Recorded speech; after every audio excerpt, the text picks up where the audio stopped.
같이 읽도록 합시다. 교독하겠습니다. 나오미의 남편 엘리멜렉의 친족으로 유력한 자가 있으니 그의 이름은 보아스더라. 모압 여인 룻이 나오미에게 이르되 원하건대 내가 밭으로 가서 내가 누구에게 은혜를 입으면 그를 따라서 이삭을 주겠나이다 하니 나오미가 그에게 이르되 내 딸아 갈지어다 하매 룻이 가서 베는 자를 따라 밭에서 이삭을 줍는데 우연히 엘리멜렉의 친족 보아스에게 속한 밭에 이르렀더라. 마침 보아스가 베들레헴에서부터 와서 베는 자들에게 이르되 여호와께서 너희와 함께 하시기를 원하노라 하니 그들이 대답하되 여호와께서 당신에게 복 주시기를 원하나이다 하니라. 보아스가 베는 자들을 거느린 사환에게 이르되 이는 누구의 소녀냐 하니 베는 자를 거느린 사환이 대답하여 이르되 이는 나오미와 함께 모압 지방에서 돌아온 모압 소녀인데 그의 말이 나로 베는 자를 따라 단 사이에서 이삭을 죽게 하소서 하였고 아침부터 와서는 잠시 집에서 쉬내에 지금까지 계속 하는 중이니이다. 보아스가 룻에게 이르되 내 딸아 룻아 이삭을 주우러 다른 밭으로 가지 말며 여기서 떠나지 말고 나의 소녀들과 함께 있으라. 그들이 베는 밭을 보고 그들을 따르라. 내가 그 소년들에게 명령하여 너를 건드리지 말라 하였느니라. 목이 마르거든 그릇에 가서 소년들이 길러온 것을 마실지니라 하는지라. 룻이 달려 이를 땅에 대고 절하며 그에게 이르되 나는 이방 여인이거늘 당신이 어찌하여 내게 은혜를 베푸며 나를 돌보시나이까 하니 보아스가 그에게 대답하여 이르되 내 남편이 죽은 후로 내가 시어머니에게 행한 모든 것과 내 부모와 고국을 떠나 전에 알지 못하던 백성에게로 온 일이 내게 분명히 알려졌느니라. 여호와께서 내가 행한 일에 보답하시기를 원하며 이스라엘 하나님 여호와께서 그의 날개 아래 보호를 받으러 온 내게 온전한 삶 주시기를 원하노라 한지라. 룻이 이르되 내 주여 내가 당신께 은혜를 입기를 원하나이다. 나는 당신의 하녀 중에 하나와도 같지 못하오니 당신이 하녀를 위로하시고 마음을 기쁘게 하는 말씀을 하셨나이다 하니라. 아멘. 시편 말씀 합독하도록 하시겠습니다. 여호와께서 낮에는 구름을 펴사 덮개를 삼으시고 밤에는 불로 밝히셨으며 그들의 일과는 메추라기를 가져오시고 또 하늘의 양식으로 그들을 만족하게 하셨도다. 아멘. 신약의 말씀 함께 합독합니다. 예수께서 이르시되 나를 따라오라. 내가 너희로 사람을 낳는 어부가 되게 하리라 하시니 곧 그물을 버려두고 따르니라. 아멘. 오늘의 말씀의 제목은 따라합시다. 아름다운 만남. 아름다운 만남. 예. 룻기를 계속 읽어주시면 감사하겠습니다. 룻이라는 여인의 이야기가 성경에 나옵니다. 룻은 에스더와 함께 성경에서 이름이 명명된 아주 특별한 여인입니다. 성경책 이름에 여자 이름이 나온 것은 에스더와 룻밖에 없습니다. 룻은 원래 모압 여인입니다. 모압이라는 이방 사람입니다. 그래서 구약 성경에 보면은 암몬과 모압은 여호와의 총회에 들어오지 못할 것이다 라고 이렇게 얘기해 놨어요. 이렇게 이야기해 놓은 것은 그 사람들이 이방 사람이고 무시되고 천시되는 사람이었어요. 근데 왜 그 모압 여자의 이야기를 하고 있을까요? 이것은 지금 이스라엘이 갖고 있는 민족주의, 이스라엘이 가지고 있는 국수주의를 배격하기 위해서 그렇습니다. 이 룻기가 쓰여진 때는 사사들이 치리하는 때다라고 기록되고 있습니다. 사사들이 치리하던 때는 혼란의 시기였습니다. 그래서 하나님 앞에 범죄하면은 그들이 이방 사람들한테 혼나고 두드려 맞다가 하나님 앞에 구원자를 보내주소서 하면은 사사를 한 명 세워서 그것이 기드온이든지 삼손이든지 룻입다이든지 그런 사사를 세워서 그들을 물리치면은 태평성대하면 그들이 잘 살다가 또다시 하나님 앞에 범죄하면은 또 그들이 이방 사람들한테 혼나고 그렇게 압제당하는 상황이 계속 벌어지는 상황이 있었습니다.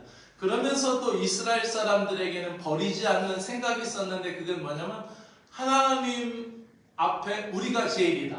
그리고 하나님 앞에 내가 최고다. 이런 자신들만의 민족주의를 갖고 있었어요. 이런 민족주의라는 것이 있으면 어떡해요? 다른 사람들은 다 배격하게 됩니다. 우리도 나는 자랑스러운 태극기 앞에 우리가 국기에 대한 다짐이 바뀌었죠. 우리나라가 이미 다문화 사회 속에 들어와 살고 있죠. 또 우리의 자녀 친구들이 지금 벌써 군대에 가 있고, 빠른 아이들은 그 아이들이 우리나라 공무원도 되어 있고 우리나라의 사회 전반에 이미 포진하고 있죠. 이렇게 되어가고 있는 상황이에요. 근데 이 룻기를 쓰는 이유는 자꾸 왜 모압 여인이라는 이름을 계속해서 이야기해 나올까요? 그것은 이스라엘 사람들만이 가지고 있었던 특별한 민족주의, 이것이 하나님 앞에서 신앙의 걸림돌이 됐어요. 그래서 심지어는 그들은 이방 사람들뿐만 아니라 사마리아 사람들도 멸시했어요. 왜요? 다른 민족의 피가 섞였다고 해서 그 사람들을 멀리했어요. 저 사람들 봐, 얼굴 봐봐, 다르지? 우리나라 사람 같지 않아? 그러면서 그 사마리아 사람들을 피해 다니고 그들과 함께하지 않았어요. 우리나라에도 그런 전통이 있죠. 사대주의라는 게 있고 또 유교적인 관습이라는 게 우리나라에도 좀 남아있죠. 근데 전통은 중시할 필요가 있는데, 우리 신앙생활 하는데 하나님 앞에 나아가는 데는 때로는 그러한 것들이 걸림돌이 될 때가 많이 있어요. 어찌됐든 이 룻이라는 여인의 이야기를 이 성경은 합니다. 1장에서는 어떤 이야기를 했어요? 그가 모압 여인이었는데 그가 누구에게 시집을 왔어요? 유대 사람에게 시집을 온 거예요. 근데 그 시집을 왔던 유대 집안 사람은 엘리멜렉이라는 사람이었는데 그 부인은 나오미였고 아들은 기론과 말론 두 자녀가 있었는데, 그들이 유다 땅에서 살지 않고 베들레헴이라는 유다 땅에서 흉년이 드니까 어디로 갔어요? 모압 지방으로 가서 살게 되었어요. 그리고 거기에서 며느리를 얻었어요. 근데 그곳에서 며느리를 얻었는데 남편도 죽고 아들도 둘 죽고 나니까 어떻게 해요? 이 중첩되는 어두움이 오니까 이 나오미가 이제 두 며느리를 떼어보내고, 너네들은 너의 고향 갈 길로 가라 하고 나는 내 고향으로 가겠다 했더니 한 며느리는 떨어져 나갔어요. 근데 계속 달라붙고 붙조차 따랐던 사람이 있었는데 그것이 바로 룻이었어요. 그래서 룻은 어머니의 그 하나님이 나의 하나님이 되고 어머니의 백성이 나의 하나님이 된다라는 신앙 고백을 통하여서 이제 계속해서 따라와서 베들레헴까지 오게 되었다는 것이죠. 그리고 이 사람에 대한 소문이 있습니다. 어떤 소문이 있어요? 좋은 소문이 있는 거예요. 좋은 소문. 그래서 어머니를 버리지 않고 어머니와 함께 있었고, 또 이곳에 와서도 어머니가 믿는 하나님을 믿는다라는 그런 신앙의 좋은 소문이 보아스에게까지 펼쳐지는 것을 볼 수 있습니다. 그리고 거기에서 이제 적극적으로 생계를 꾸려나가기 위해서 시작한 첫 번째 행동이 뭐냐면은 이삭 줍기였어요. 이삭 줍기. 제가 지난주에 고흐 그림을 보여드렸잖아요. 고흐 그림을 보여주면서 이야기했는데 이 그림은 뭘까요? 예? 만종이에요. 만종. 그죠? 밀레가 그린 그림이에요. 밀레가 그린 그림인데 이 그림에는 이 감자 바구니 대신에 원래는 이 그림을 복원하기 전에는 이 아이가 이 부부의 아기라고 합니다. 그래서 이 바구니에 어린아이의 사체가 있는데 그것을 묻기 전에 하나님 앞에 기도하는 것이고, 저 뒤에 보이는 것이 교회 예배당이라고 해서 이 그림에는 슬픈 사연이 담겨져 있다라고 많은 이야기들을 하는데 제가 밀레한테는 물어보지 못했어요. 그런데 그런 이야기가 있어요. 그래서 원래 이걸 복원 작업하다가 이 감자 바구니가 원래 아기가 누워 있고 거기에 그것을 채색을 해서 덧입혔다, 이런 이야기가 있어요. 그리고 이것은 이제 낮잠을 자는 거. 추수하다가 피곤해가지고 낮잠을 자는 장면이에요. 근데 이 밀레의 그림을 가장 추앙했던 화가가 있는데 그 화가가 누구냐면 지난주에 얘기했던 고흐예요. 심지어는 고흐는 그 밀레가 그린 그림하고 똑같은 장면들이 많아요. 이 씨 뿌리는 거라든지 이 그림이 이건 고흐가 그린 거거든요. 거의 똑같죠. 그래서 이 고흐가 그 밀레의 습작을 그림을 비슷하게 그림 습작을 많이 했대요. 그래서 습작하고 모방하는 게 나쁜 게 아니에요. 모방은 창조의 어머니라고 그런 이야기도 있잖아요. 그래서 그 아주대 외과 그 병원 가운데 이종 의사인가요? 이국종 의사인가? 예. 그 의사가 굉장히 유명한 의사잖아요. 근데 그분이 칼럼 쓰거나 그분의 글을 보면은 그 김훈 선생님의 길이 글체가 나타나요. 그래서 어떤 기자가 물었대요. 어떻게 이 필체가 김훈 선생님이 써준 문체하고 똑같다고 그래서 자기는 가장 존경하는 분이 김훈 작가이고 그 김훈 작가님처럼 내가 글을 쓰는 게 내 소원이다. 이랬다고 합니다. 그래서 그 이국종 그 의사가 김훈 작가의 글을 그렇게 많이 읽는다고 해요. 그런 것처럼 이제 고흐도 밀레의 그림을 굉장히 많이 습작을 했어요. 그래서 그림이 뭐 거의 비슷하게 이렇게 나오죠. 아무래도 밀레의 그림 가운데 굉장한 명작, 정말 수작이죠. 이게 뭐예요? 이삭죽기. 이삭죽기를 한번 상상하면서 오늘 누시 이삭을 줍는 과정으로 한번 들어가 보도록 하겠습니다. 자, 모압에서 온 여인이 이삭 죽기를 합니다. 근데 이 이삭 죽기는 굉장히 합법적인 거였어요. 떨어진 사과를 함부로 사과밭에 들어가 주워 먹다가 요즘 도둑놈으로 몰릴 가능성이 있잖아요. 근데 떨어진 이삭은 추수해서 걷어나가고 남은 것은 걷어먹어도 돼요. 고구마를 한번 다 캐고 나서 그 다 헤집어 고구마 넝쿨을 다 걷어내고 밭을 걷어낸 곳은 가서 홈이든 삽이든 해가지고 고구마 이삭을 주워도 돼요. 땅콩도 그래요. 뭐 밀도 그래요. 그렇듯이 하나님께서 그 이삭 죽기를 모세 율법에 명해 주셨어요. 그러면서 떨어진 이삭을 뒤돌아보지 말라. 다시 줍지 말라. 이렇게 낫을 베다가 나달이 떨어졌어요. 그러면 그걸 어떻게 해요? 이렇게 돌아보면 허리피나 돌아보면 저기 줄기가 떨어졌네. 그거 줍지 말라고 그랬어요. 왜 줍지 말라고 했을까요? 고아와 과부를 남겨두라고 했어요. 그리고 반 모퉁이는 남겨두라고 했어요. 왜냐하면 그 컴바인이 안 들어가서 남겨두라고 한 게 아니라 안 든 게 그 반 모퉁이는 누구 거라고? 나그네 고아 과부를 위해서 남겨두라는 거예요.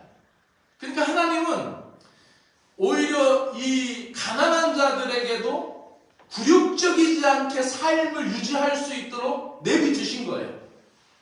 가난은 죄는 아니거든. 게으른 건 악한 것이라고 성경은 얘기하죠. 게으름에 대해서 예수님은 악하고 게으른 종아라고 그랬잖아요. 게을러 터진 것은 악한 거예요. 능력에 따라 부한 사람도 있고 가난한 사람도 있어요. 똑같은 나이를 놓고 똑같은 여자 남자를 놓고 달리기를 시켜도 누구는 더 잘 뛰고 누구는 더 처지잖아요. 또 문제를 풀려고 해도 어떤 사람은 잘 풀고 어떤 사람은 수리 영역이 약해서 뭐 회초리를 갖다 대도 안 풀리잖아요. 이게 똑같은 거죠. 그러니까 어떤 사람은 또 금전적으로 깔끔하고 또 알뜰하게 경제적이어서 많은 돈을 벌 수 있어요. 그러나 빈부의 격차가 생길 수가 있다는 거예요. 오늘날 사회는 이제 사회 구조적인 문제가 있기 때문에 그 빈부 격차가 격등이 큰데 옛날에는 그 1차 사회 속에는 누구든지 노력을 하면 살 수 있는 거예요. 그런데 이 이삭 죽기는 게을르지만 않으면 자기도 먹고 살 수 있는 거예요. 부지런히 가서 주스면 돼요. 그죠? 그러면 부지런히 주시면 자기 한 가족을 먹고 살게 할 수 있다라는 거죠. 그래서 하나님은 이것을 모세율법에도 말씀했고 굴욕감을 느끼지 않고 이 땅에서 살아갈 수 있도록 하나님께서 베풀어 주신 은혜라는 거죠. 그래서 룻이 이제 이삭 죽게 하러 나갔어요. 어머니한테 얘기해서 나갑니다. 어머니한테 이삭을 주스러 나가겠습니다 했더니 축복하면서 그래 나가라, 하나님이 내게 복을 주시기 원한다고 축복하고 내보냈어요. 나오미와 룻과의 만남은 참 아름다운 만남이라고 할 수 있어요. 얘기했잖아요. 동서고금을 막론하고 고부간의 갈등이 없는 사회는 없어요. 모두가 다 그래요. 이거는 믿든 집안이든 믿지 않는 집안이든 어느 집안이든지 다 그래요. 어떤 집안이든. 근데 여기에서 그거를 초월하는 하나님이라는 신앙의 구심점을 통하여서 나오미와 룻과의 만남 속에 아름다운 이야기를 하고 있습니다. 그러면서 이제 먹고 살려고 룻이 보리밭 추수 때에 보리밭으로 갔어요. 가서 그 사람들에게 얘기하죠. 나 좀 이삭 좀 죽게 해주십시오. 그랬더니 분명히 거기에 일꾼들이, 거기에 사환들이 분명히 자꾸 찝쩍댔을 거예요. 어디서 왔어? 뭐해? 그러니까 보아스가 나중에 뭐라고 얘기합니까? 젊은 사환한테, 젊은 지배인한테 저 소녀를 건드리지 마라. 너네들 장난치지 마라. 함부로 하지 마라. 그러니까 우리로 얘기하면은 사과밭에 떨어진 사과라도 먹고 살겠다고 어떤 동남아에서 온 어떤 다문화 이주 여성이 그거를 자꾸 한다. 그거를 주워서 그거라도 먹고 밭에서 떨어진 이삭이라도, 논에서 떨어진 이삭이라도 자꾸 주우려고 할 때 밭주인이 시비를 거는 거와 마찬가지. 분명히 이 성경을 보면 자세히 읽다 보면은 성경을 빨리 읽기도 해야 되지만 어떻게 해요? 자세히 읽기도 해야 돼요. 여기 보면 보아스가 저 여인을, 저 소녀를 건드리지 마라 한 걸 보니까 분명히 자꾸 짓궂게 굴었을 거예요. 그런데도 아랑곳하지 않고 열심히 아침부터 저녁까지 이제 열심히 줍는 것을 보게 되죠. 때마침 이 엘리멜렉의 친족이었던 보아스가 등장합니다.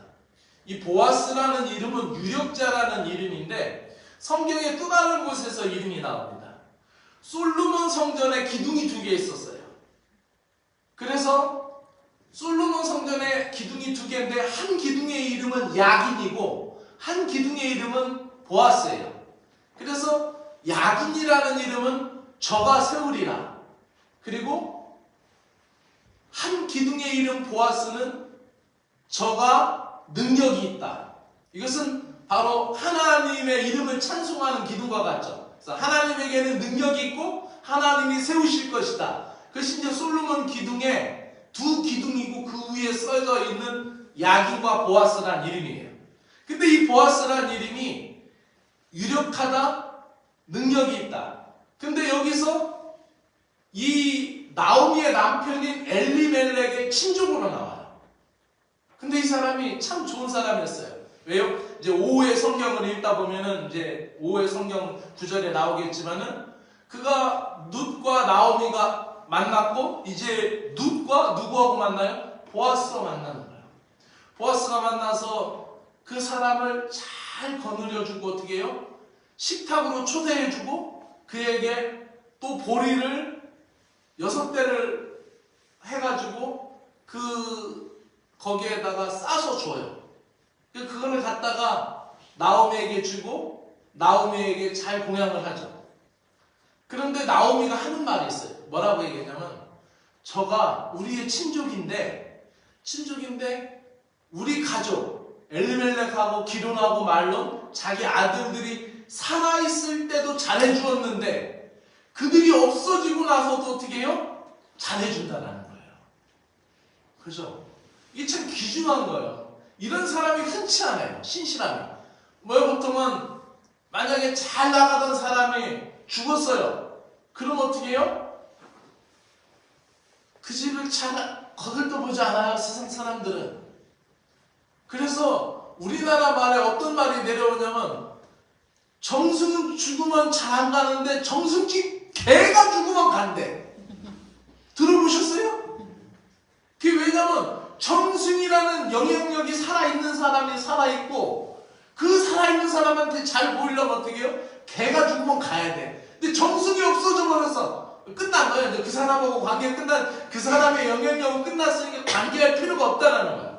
근데 오늘 나오는 보아스라는 사람은 그렇지가 않다라는 거야. 어떤 사람이에요? 엘리멜렉이 살아있고 아마도 한 집안치였어요. 여기로 얘기하면은 안동 권씨, 가까운 뭐 팔촌, 뭐 이런 안에 사는 사람이었을 거예요. 여기로 얘기하면 청송 심시회, 이렇게 좀 가까운 집안치. 그래서 엘리멜렉과 길론 이 살아있을 때 자기 남편하고 아들이 살아있을 때도 잘해주었어요. 잘해주었던 사람이에요. 근데 그 사람이 없고 이제 다 망한 거잖아요. 나오미 입장에서 보면 집안이 정말 그 어렵고 멸망한 상황인데도 그래도 잘해준다는 거예요. 대단한 신실함이죠. 이 보아스는 이 친족 가운데 이제 어떤 것이 나오냐면은 그 기업을 물어주는 사람이 나와요.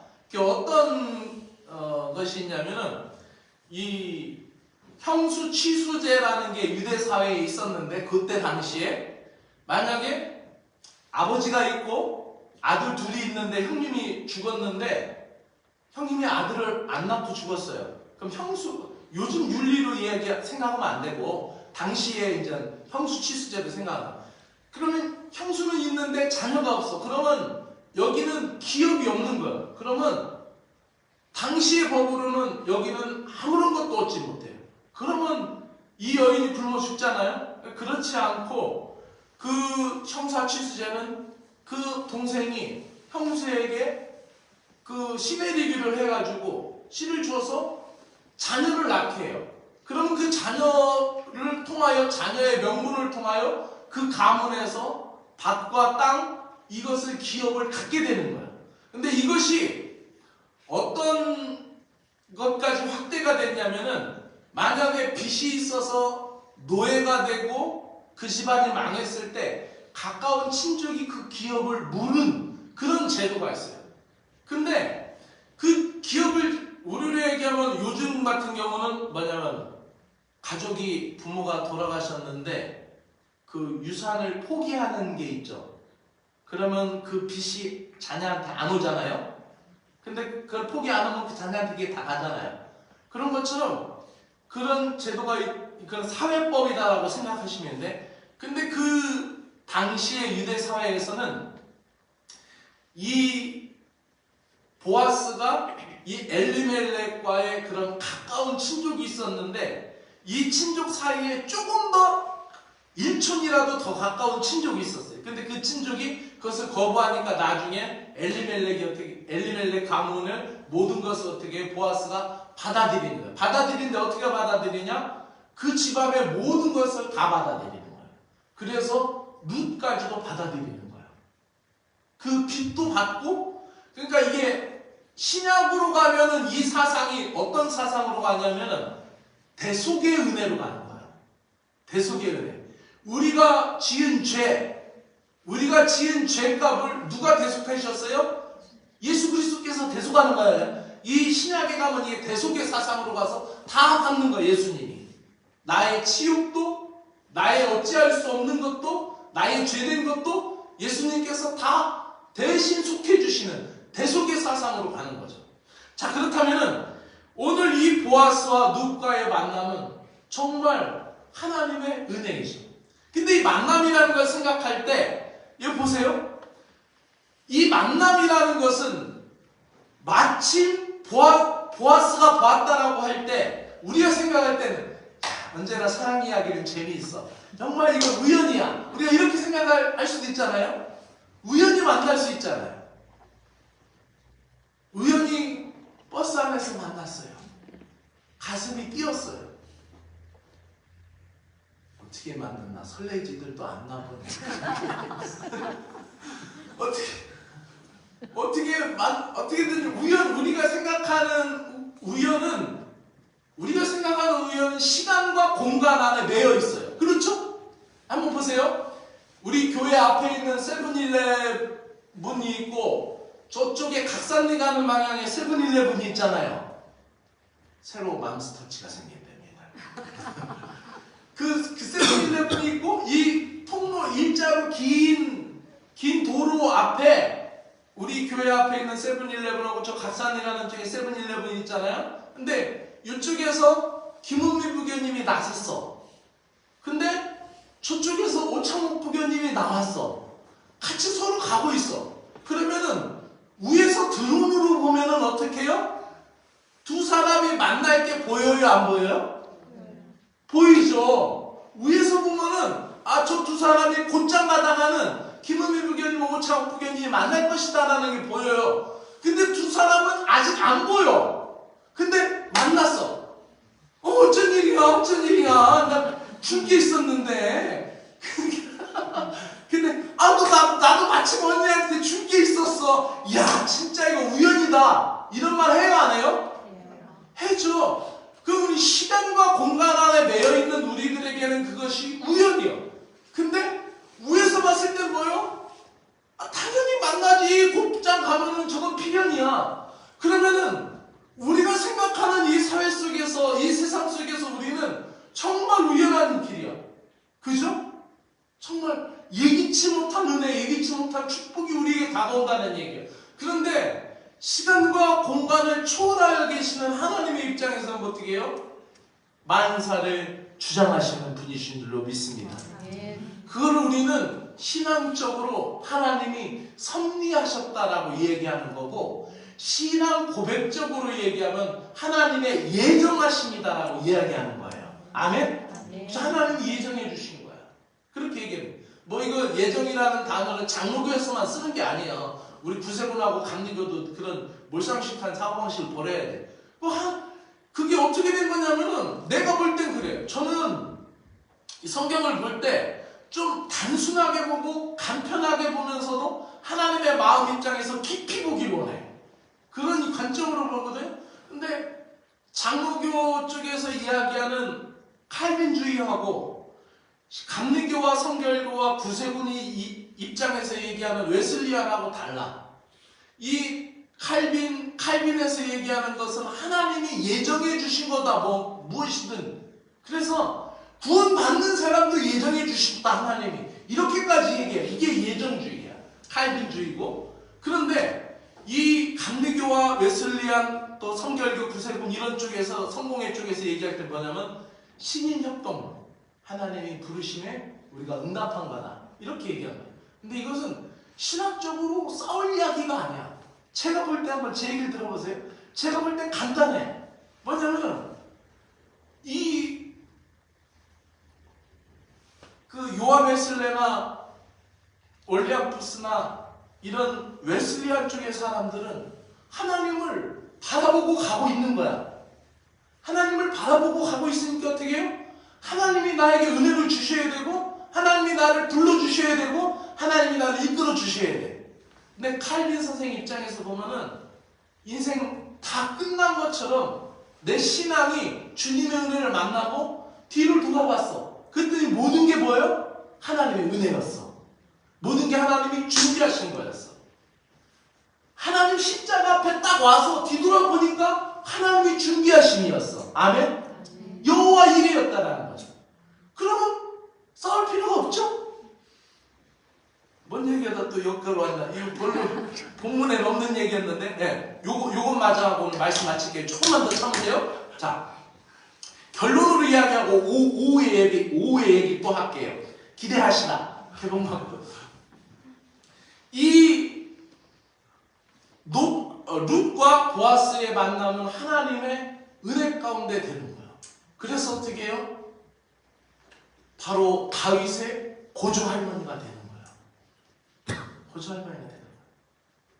놀라운 은혜죠. 그렇다면 우리 인생 가운데 만나야 될 분, 그것은 누구예요? 하나님을 만나야 될 줄로 믿습니다.